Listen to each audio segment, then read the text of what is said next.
دعا مانگیں۔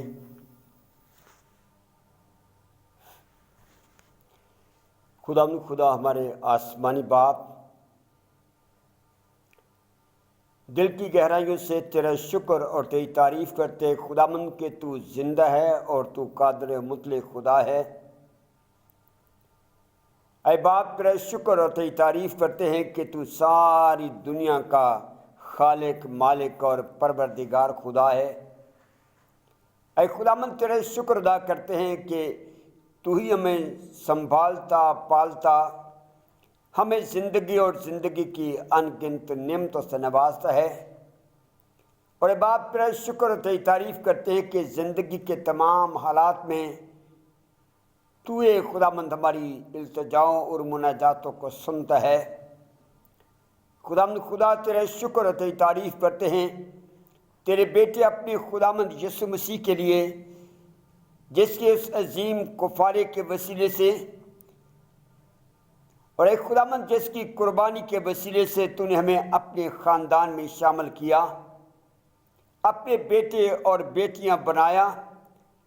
اور ہمارا ایمان ہے کہ خداوند جب جب تیرے بچے سب مل کر تیرے قدموں میں جھکتے ہیں تو قادر خدا ہمارے درمیان ہوتا ہے۔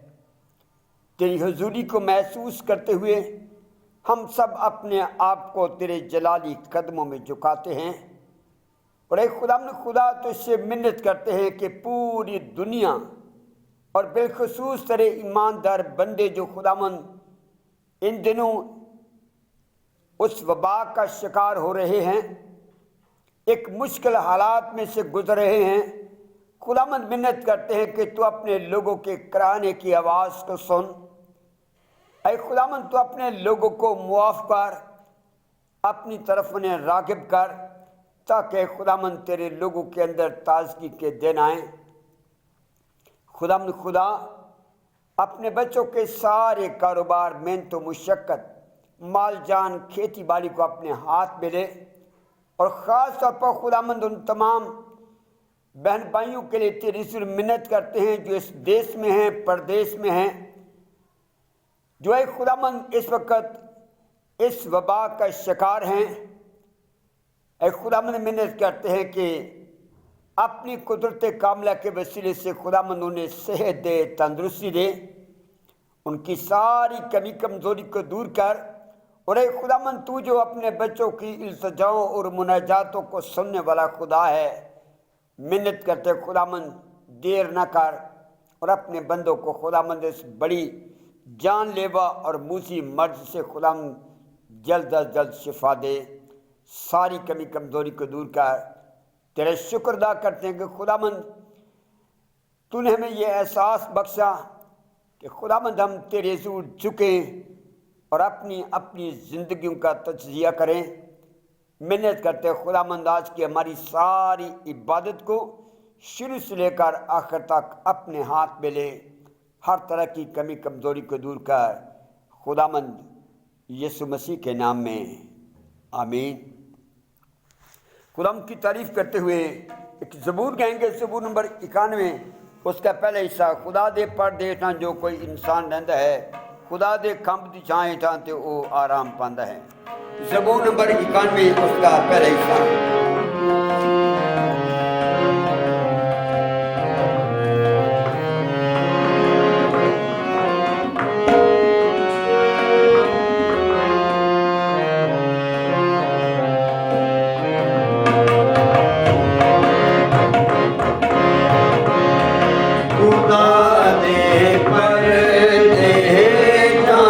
جو کوئی انسان رہندا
کی تعریف کرتے ہوئے ایک اور گیت گائیں گے، گیت نمبر 210 سیالکوٹ کنونشن کی کتاب میں سے گیت نمبر 210، زندہ ہے اب اور زندہ رہے گا میرا منجی پیارا۔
خدا کے زندہ پاک اور مقدس کلام سے پرانے عہد نامے میں سے ایک حوالہ پڑھیں گے۔ 121واں زبور اس کی پہلی آیت سے لے کر اس زبور کے آخر تک۔ 121واں زبور اس کی پہلی آیت سے لے کر اس زبور کے آخر تک، اور اس ورد خانی میں مسز شمیم ایمینول ہماری معاونت فرمائیں گی۔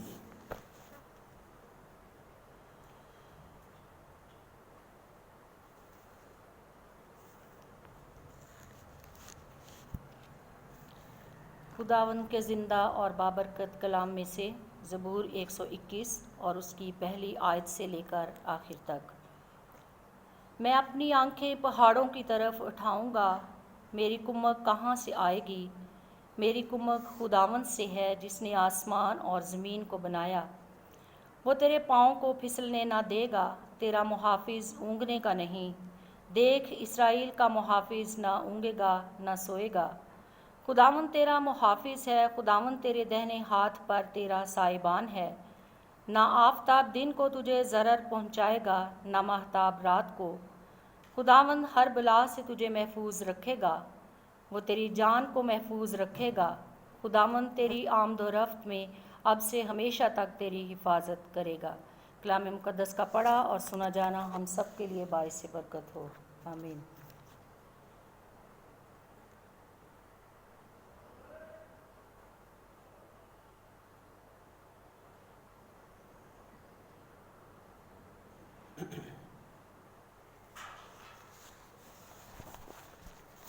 دعا مانگے۔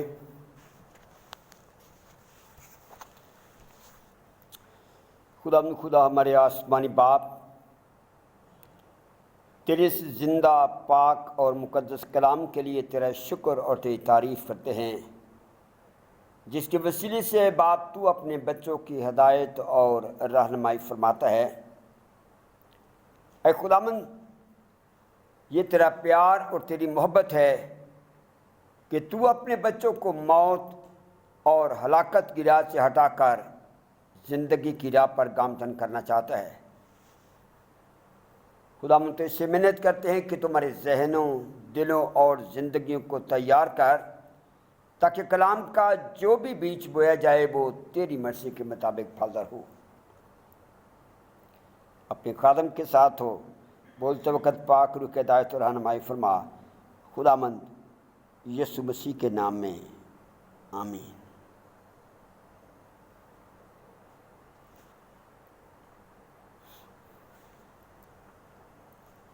ایک 121واں زبور اس کی پہلی اور دوسری آیت میں دوبارہ پڑھنا چاہتا ہوں۔ کیا لکھا ہے؟ میں اپنی آنکھیں پہاڑوں کی طرف اٹھاؤں گا، میری کمک کہاں سے آئے گی؟ میری کمک خداوند سے ہے جس نے آسمان اور زمین کو بنایا۔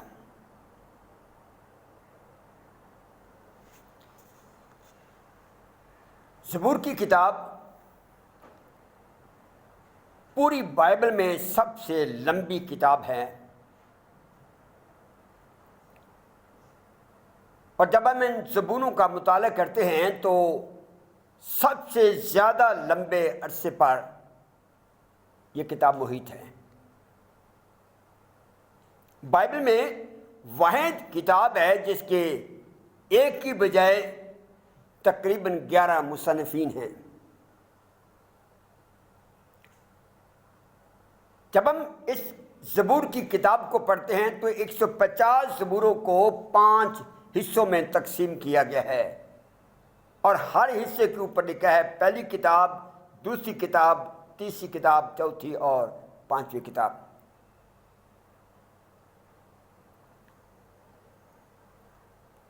ان زبور نویسوں نے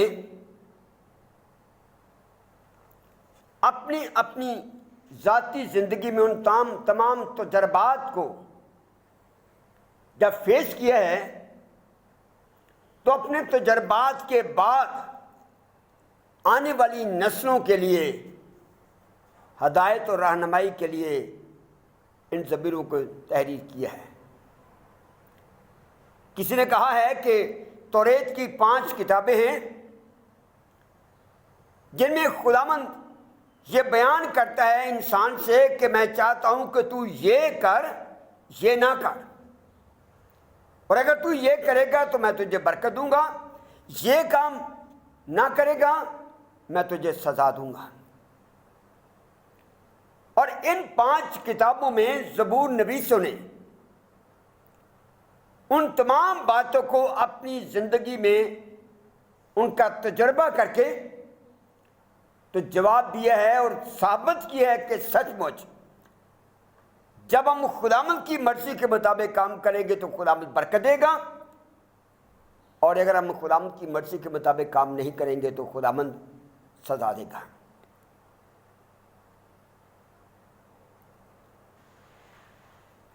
موجودہ حالات کے پیش نظر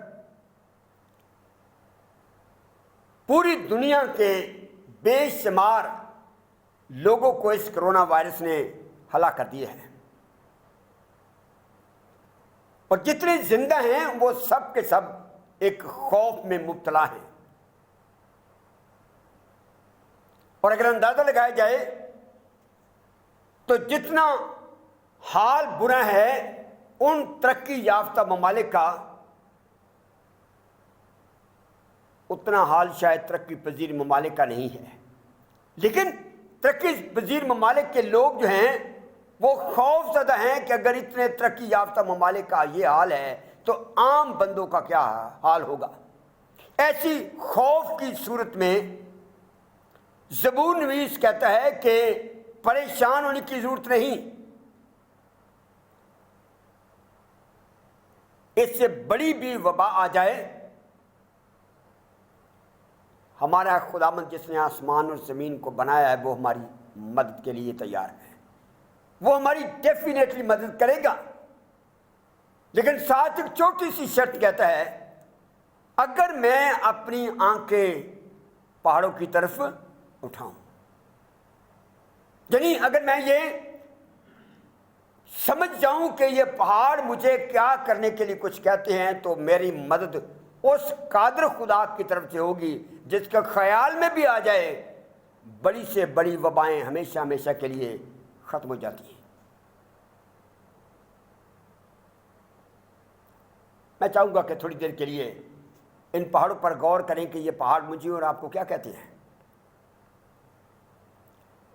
سب سے پہلے پہاڑ کو میں زیر بحث رکھنا چاہتا ہوں، وہ ہے کوہ ارارات کا پہاڑ۔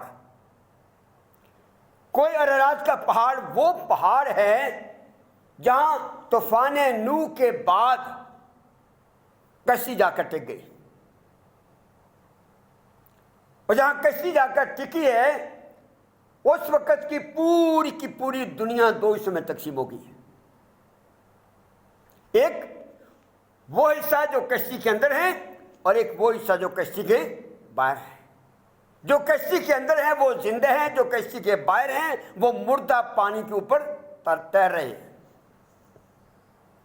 اور جو اندر ہیں وہ زندہ اس لیے ہیں کہ انہوں نے خداوند کی آواز کو سنا اور اس کا یقین کیا اور اس کے مطابق عمل کیا، اور جو باہر ہیں ان کو بزرگ نوح جو ہے وہ سال ہر سال سے کہتا رہا ہے طوفان آنے والا ہے، اپنی حرکتوں سے باز آ جاؤ۔ نہ انہوں نے خداوند کی آواز کو سنا، نہ اس کے سنما ہوئے، اور نہ انہوں نے اس کے مطابق عمل کیا۔ میرے عزیزو، آج جب ہم پوری دنیا میں غور کرتے ہیں کہ اس ترقی یافتہ دور میں ٹیلی ویژن کے ذریعے، میڈیا کے ذریعے، کنونشنوں کے ذریعے، اتوار کی عبادات کے ذریعے، خداوند اپنے خادموں کے وسیلے سے، مختلف پرنٹ میڈیا کے ذریعے سے، الیکٹرانک میڈیا کے ذریعے سے خداوند کی آواز ہی میں پہنچ رہی ہے، یہ کرو، یہ نہ کرو، یہ کرو، یہ نہ کرو۔ کتنے لوگ سنتے ہیں؟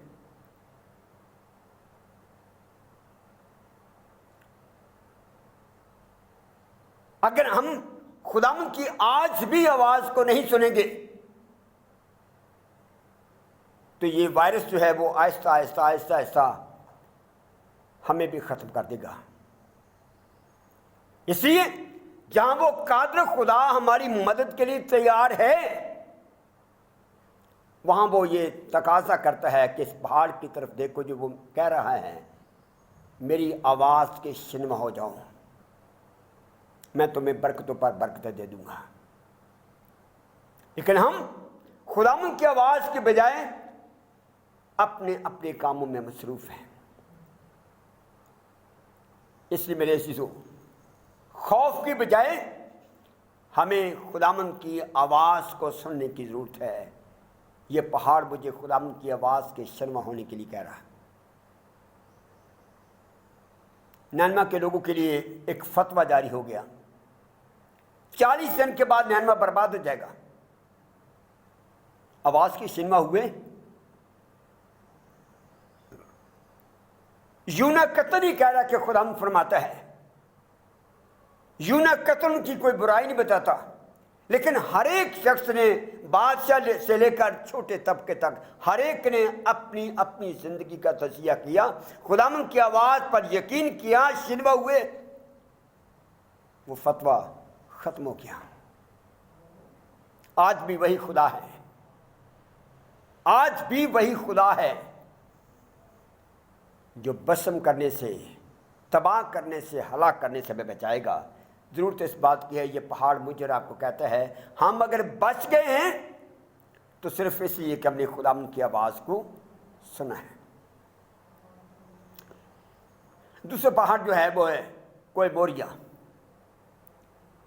کوہ موریہ وہ پہاڑ ہے جس پر ابراہیم نے اسحاق کی قربانی دی۔ میں ڈیٹیل میں نہیں جانا چاہتا، آپ سب جانتے ہیں کہ ابراہیم بیسیکلی بت بنانے والا، بت بیچنے والا اور بتوں کی پوجا کرنے والا تھا۔ کسیوں کے عور میں خداوند سے کہتا ہے کہ انسان نے کو جس کو میں نے اتنی ریچھ سے، اتنے پیار سے بنایا، ایک آخری میں حربہ استعمال کرنا چاہتا ہوں کہ میں انسان بن کر اس دنیا میں آنا چاہتا ہوں، اور میں چاہتا ہوں کہ تیری لڑی میں سے آؤں۔ ابراہیم اس وقت بے اولاد تھا، سارا بانجھ ہے، لیکن جب اسے یقین ہو گیا کہ کون مجھ سے باتیں کرتا ہے، خدا ہے جس نے ساری دنیا کو بنایا اور اپنے وعدوں میں سچا ہے، اپنے گھر بار کو چھوڑا چلا۔ 24 سال کے بعد خداوند کا یہ وعدہ پورا ہوا، اسحاق پیدا ہو گیا۔ وہ اپنے گھر میں بہت خوش ہے۔ اسحاق بھی کافی بڑا ہو گیا، بائبل میں اس کا ذکر نہیں ہے کہ کتنے سالوں کا ہو گیا جب یہ قربانی کا سلسلہ آیا، لیکن جب ہم سارے پیسج کو پڑھتے ہیں تو اس کے اوپر جب اس نے وہ لکڑیاں اٹھا کر لے جا رہا ہے تو اس کا مطلب ہے کہ وہ 12-14 سال کا تھا۔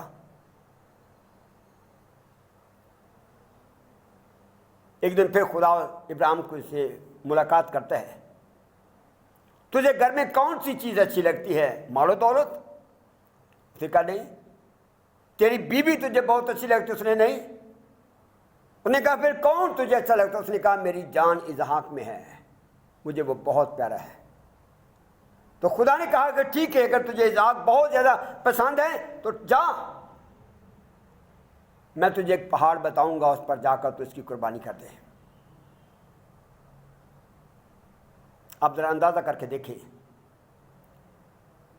جس بچے کے ساتھ عہد کیا ہے خدا نے کہ اس کی لڑی میں سے میں آؤں گا، وعدے کا فرزند کہلاتا ہے، اسی کو خدا کہتا ہے کہ اس کی سوختنی قربانی دے دو۔ سوختنی قربانی بھی ایسی جس میں ذبیحہ اور لکڑیاں مکمل طور پر جل کر راکھ ہو جانی تھی۔ اس نے دریغ نہیں کیا، وہ گیا ہے، اپنے ہاتھوں سے اپنے بچے کو اس نے باندھا ہے، لکڑیوں پر رکھا ہے، چھری چلانے لگا ہے تو آواز آئی ہے، اس کی بجائے اس مینڈے کو ذبح کر دیں۔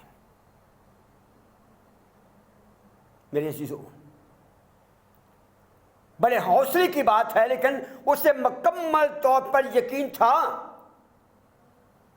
اسے مکمل طور پر یقین تھا اسے نہیں پتہ تھا کہ مجھے پیچھے سے آواز آ جائے گی اور مجھے اس کی بجائے مینڈے کو قربان کرنا ہوگا، لیکن وہ چھری چلانے سے دریغ کیوں نہیں کرتا؟ صرف اس لیے کہ وہ جانتا ہے کہ جس خدا نے میرے ساتھ وعدہ کیا ہے اس نے ابتدا میں چھٹے دن مٹی لی اور آدم کو بنا دیا۔ وہ خدا اپنے وعدوں میں اتنا سچا ہے، میرا بیٹا اسحاق جل کر راکھ بھی ہو جائے گا اور اسی راکھ کو وہ پکڑ کر پھر وہ دوبارہ اسحاق بنا دے گا، مجھے کیوں ڈرنے کی ضرورت ہے؟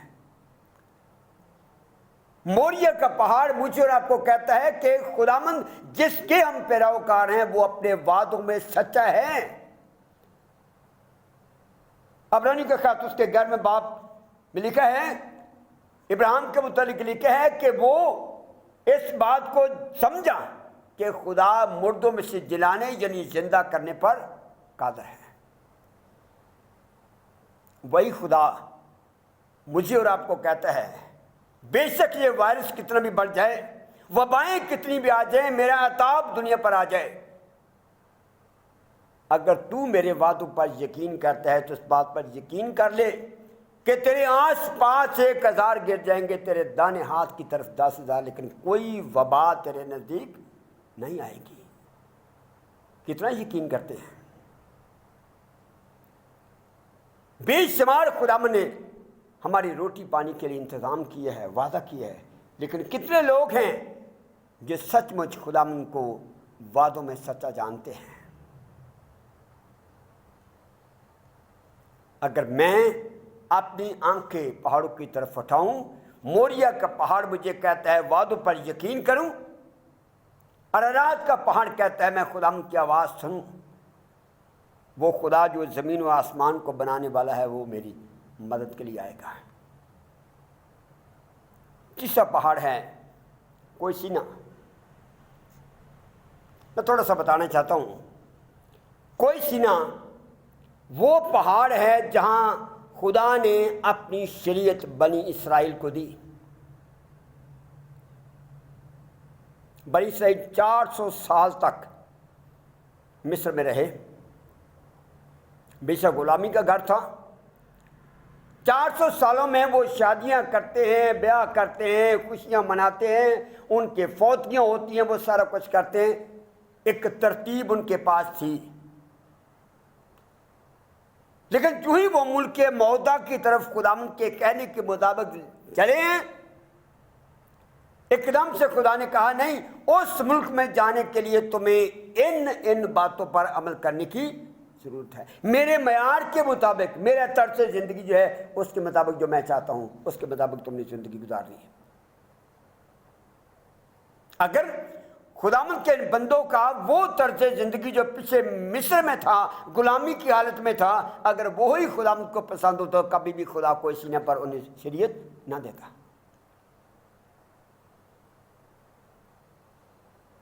اب ہم جو ایماندار ہیں، ہم ایماندار جو ہیں، ہم بھی شیطان اور گناہ کی غلامی سے نکل کر اس نئے یروشلم ملک کے موعودہ کی طرف جا رہے ہیں۔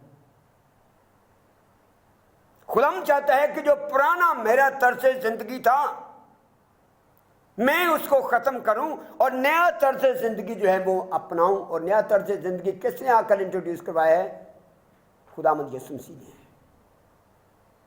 خداوند یسوع مسیح نے 33 سالہ زندگی گزاری زمین پر، اور 3 سالوں میں اپنی عوامی خدمت کے دوران ہر اینگل سے بتایا کہ یہ دعا اس طریقے سے غلط ہے، یہ طریقہ ہے، خیرات اس طریقے سے نہیں، اس طریقے سے کرنی چاہیے، بڑوں کے ساتھ یہ سلوک کرنا چاہیے، جو امیر ہیں ان کے ساتھ ایسے کرنا چاہیے، گناہ گاروں کے ساتھ، یعنی ایک مکمل ضابطہ حیات دیا۔ اور یہی وجہ ہے کہ بعد میں رسولوں نے الہامی طور پر یہ کہا کہ ویسا ہی مزاج رکھو جیسا مسیح یسوع کا تھا، جس کا مطلب کیا ہے؟ میں گناہ اور شیطان کی غلامی سے نکل کر، اس مصر سے نکل کر میں اب اس ملک موعودہ کی طرف جا رہا ہوں۔ اور اگر میرا طرز زندگی جو ہے وہ خداوند یسوع مسیح کا طرز زندگی نہیں ہے تو پھر وہ خداوند میری مدد نہیں کرے گا، کیونکہ کوئی سینہ مجھے اور آپ کو یہ کہہ رہا ہے تیرا طرز زندگی خداوند کے معیار کے مطابق ہو۔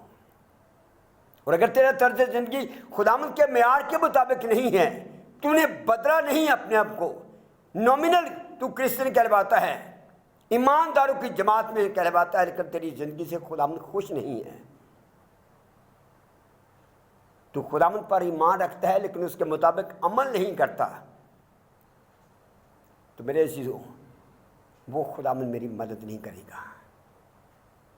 اس لیے زبور بار بار زبور نویس کہتا ہے میری مدد خداوند کے نام سے ہے جس نے آسمان اور زمین کو بنایا۔ اگر میں اپنی آنکھیں پہاڑوں کی طرف اٹھاتی، یعنی اگر میں یہ دیکھتا ہوں کہ کوئی سینہ مجھے کیا کہتا ہے، کوئی موریا مجھے کیا کہتا ہے، اور کوئی ارارات مجھے کیا کہتا ہے۔ آخر میں ایک اور میں پہاڑ کا ذکر کرنا چاہتا ہوں، کوئی کلوری۔ کوئی کلوری وہ پہاڑ ہے جہاں خداوند یسوع مسیح کو مصلوب کیا گیا۔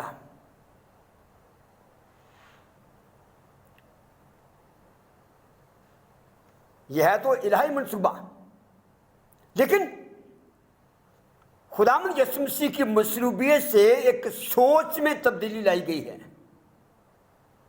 پہلے ہوتا تھا کہ گناہ میں کرتا تھا، میں گناہ کرنے والا پھر زندہ رہتا تھا، دوسرا مرتا تھا، لیکن یہاں میں مروں اور دوسروں کو زندگی ملے، میں مروں اور دوسروں کو زندگی ملے۔ میرے عزیزو، یہ کائنات میں بھی ایک فلسفہ ہے۔ زمین اپنا جوہر ختم کرتی ہے، نباتات کو زندگی دیتی ہے، نباتات اپنے آپ کو ختم کرتی ہے، حیوان ناطق اور حیوان مطلق دونوں کو وہ زندگی دیتی ہے، اور یہی خداوند کا تقاضا ہے۔ اگر میں مروں دوسروں کو زندگی ملے، اور مرنے سے مراد کیا ہے؟ میں دوسروں کے لیے اپنی خواہشات کو ماروں، دوسروں کے لیے اپنے جذبات کو ماروں۔ مرنے سے ہرگز مطلب نہیں کہ میں اپنی زندگی کو ختم کروں۔ میرے عزیزو، جب ہم ان چاروں پہاڑوں پر غور کرتے ہیں اور اپنی زندگی میں یہ وتیرہ اختیار کرتے ہیں کہ میں خداوند کی آواز سنوں کہ وہ مجھے کیا کہتا ہے، میں خداوند کے وعدوں پر یقین کروں کہ وہ مجھے کیا کہتا ہے، میں خداوند کے معیار کو دیکھوں کہ خداوند مجھے کس طرح کا طرز زندگی اختیار کروانا چاہتا ہے۔ اور جب میں یہ خیال کروں کہ میں اگر اس دنیا میں ہوں تو میں اس کا اظہار کیسے کر رہا ہوں، کیا کسی کے لیے میں بھی اپنے جذبات اور خواہشات کو مارتا ہوں؟ اور اگر ایسا نہیں کرتا تو سچ بات یہ ہے، نہ میں اپنی آنکھ کے پہاڑوں کی طرف اٹھا رہا ہوں، نہ میں ان پہاڑوں سے کچھ سیکھ رہا ہوں، اور نہ ہی وہ خداوند میری مدد کے لیے آئے گا۔ اس لیے جہاں ہمیں خوف کی حالت میں ہیں، جہاں ہم موت کو اپنے چاروں طرف منڈلاتے ہوئے دیکھ رہے ہیں، وہ زبور نویس ایک سچائی کو، ایک حقیقت کو، ایک فارمولے کو، ایک میتھڈ کو میرے اور آپ کے سامنے رکھ رہا ہے۔ اپنی آنکھیں پہاڑوں کی طرف اٹھاؤ، جو کچھ یہ پہاڑ تجھے کہتے ہیں، اپنے اندر ان تمام چیزوں کو پیدا کر لو۔ ڈیفینیٹلی وہ خدا جس نے آسمان اور زمین کو بنایا، وہ سچ مچ ہماری مدد کرے گا۔ آخر میں صرف ایک بات میں بتانا چاہتا ہوں، کبھی آپ بائبل کی پرانے عہد نامے کی ہسٹری کو اس اینگل سے دیکھیں کہ یہ خدا کے کہنے کے مطابق لوگ چلے، اور جب خداوند کے کہنے کے مطابق چلے ہیں، کون سا دشمن ہے جو ان کے راستے کا روڑا بنا؟ یہ وہ لوگ ہیں جن کے لیے خدا خود آسمان سے پتھر پھینکتا رہا ہے، زنبور بیچتا رہا، لڑتا رہا، قانون قدرت تبدیل کرتا رہا، سمندروں کو، دریاؤں کو چیرتا رہا۔ 84 زبور کے جب ہم پڑھتے ہیں تو وہاں لکھا ہے وہ وادی بکا میں سے گزرے، وادی بکا رونے کی، جہاں دھوپ ہے، صحرا ہے، دشت سین ہے، لیکن خداوند جب اس کے مطابق وہ چل رہے تھے تو ابر بن کر ان کے اوپر رہا تاکہ ان کو صحرا کی ریت جلا کر راکھ نہ کر دیں، رات کو روشنی بن کر ان کے درمیان رہا تاکہ کوئی درندہ انہیں کھا نہ جائے۔ وہ خدا آج بھی وہی خدا ہے۔ یہ وبا کچھ معنی نہیں رکھتی، صرف اور صرف مجھے اپنی آنکھیں ان پہاڑوں کی طرف اٹھانے کی ضرورت ہے۔ جو کچھ مجھے یہ کہہ رہے ہیں، مجھے اپنی زندگی کا حصہ ان سارے پہاڑوں کے اسباب کو بنانا ہے۔ میری دعا ہے کہ خداوند سچ مچ ہمیں یہ توفیق بخشے، ہم آج بھی اس کی آواز سنیں، اس کے وعدوں پر یقین کریں، اس کے معیار کے مطابق زندگی گزاریں اور اپنی خواہشات دوسروں کے لیے ماریں۔ وہ خدا آج بھی ہماری مدد کے لیے مکمل طور پر تیار ہے۔ خدا آپ سب کو برکت بخشے، آمین۔ دعا مانگے۔ خدا ہمارے آسمانی باپ،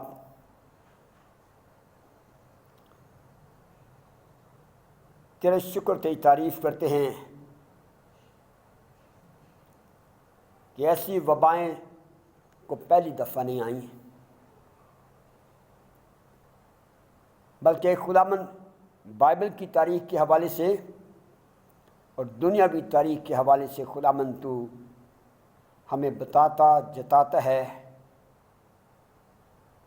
جن جن لوگوں نے اپنی آنکھیں پہاڑوں کی طرف اٹھائی ہیں، جن جن لوگوں نے بائبل کی تاریخ تیری پسند اور تیری ناپسند کو دیکھا ہے، تو نے کبھی بھی اے خداوند ایسی وباؤں سے، اپنے عذاب سے، اپنے غضب سے انہیں ہلاک نہیں کیا۔ اور تو آج بھی خداوند مجھے اور آپ کو دعوت دے رہا ہے۔ اے خداوند منت کرتے ہیں کہ تو ہمیں یہ توفیق دے، اپنے آپ کو جانچیں پرکھیں، تاکہ خداوند ان کمزوریوں میں کسی بھی ایسی کمزوری کی کوئی رمق ہماری زندگی میں ہے اسے دور کریں، تاکہ خداوند تو جو آسمان اور زمین کا خالق ہے، سچ مچ ہماری مدد تیری طرف سے ہو جائے۔ ہماری ساری کمی کمزوری کو دور کر، خداوند یسوع مسیح کے نام میں، آمین۔ خداوند کی سکھائی دعا میں شریک ہوں۔ اے ہمارے باپ، تو جو آسمان پر ہے، تیرا نام پاک مانا جائے، تیری بادشاہی آئے، تیری مرضی جیسی آسمان پر پوری ہوتی ہے زمین پر بھی ہو۔ ہماری روز کی روٹی آج ہمیں دے، اور جس طرح ہم اپنے قصوروں کو معاف کرتے ہیں، تو بھی ہمارے قصوروں میں معاف کر۔ ہمیں آزمائش میں نہ پڑنے دے، بلکہ برائی سے بچا، کیونکہ بادشاہی، قدرت اور جلال ہمیشہ تیرے ہیں، آمین۔ ہمارے خداوند یسوع مسیح کا فضل، خدا باپ کی محبت، پاک روح کی رفاقت اور شراکت اب سے لے کر ہمیشہ تک آپ سبوں کے ساتھ ہوتی رہے، آمین۔